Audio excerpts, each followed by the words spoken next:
With himself finally sorted, Alex made his way out of the stall and into the main washroom, walking slightly slowly, now conscious of the pull-up he had on.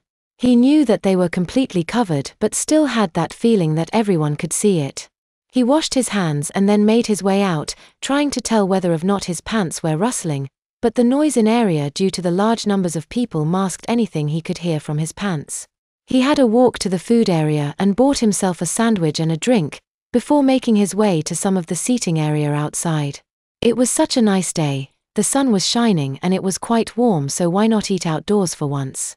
He found himself a spot on the grassed area but made sure to keep an eye on the time. The last thing he wanted was to miss his coach. But he could see it from where he was sitting, so it would be okay. Alex loved to watch people, see them going about their business, but so many doing the same thing but not noticing.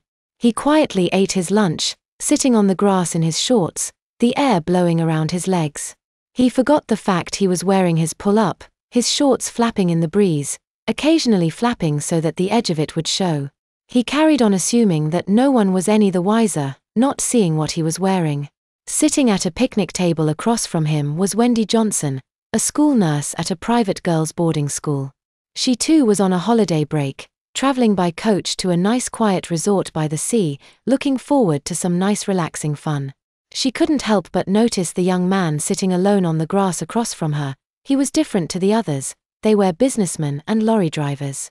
But she saw him, small for his age but quite content and happy. She wondered where he was going, what he was doing.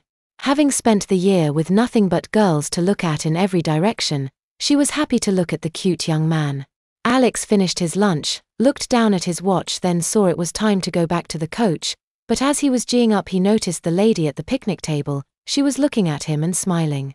Getting up he felt the pull up against him, but that only let panic set in. He was directly opposite her. Had she seen something? Was that why she was smiling? He didn't know but was glad to be going back to his coach, knowing he would be alone again. He got up, walked back across the grass, trying to avoid eye contact but couldn't. She smiled again at him. He moved quicker, wanting to be back at the coach.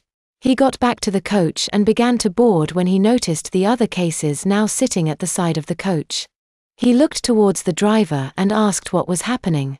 "Nothing to worry about, young man," replied the driver. "We just have a few more passengers coming on board. The other feeder coach has arrived."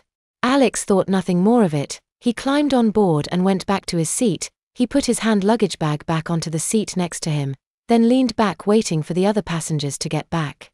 He was minding his own business when a figure appeared by the seat next to his where his bag was. Looking up he saw a lady standing in the aisle. When he saw who it was he nearly wet himself. It was her, the lady from the bench. There she was, looking down at him. "Excuse me, young man, is that seat taken?" she asked him, still with that smile on her face. "Error, no," replied Alex with slight panic in his voice. "I will just move my bag for you." Alex took his bag off of the seat and placed it by his feet. Not noticing the top was slightly open, he was still surprised to see the lady.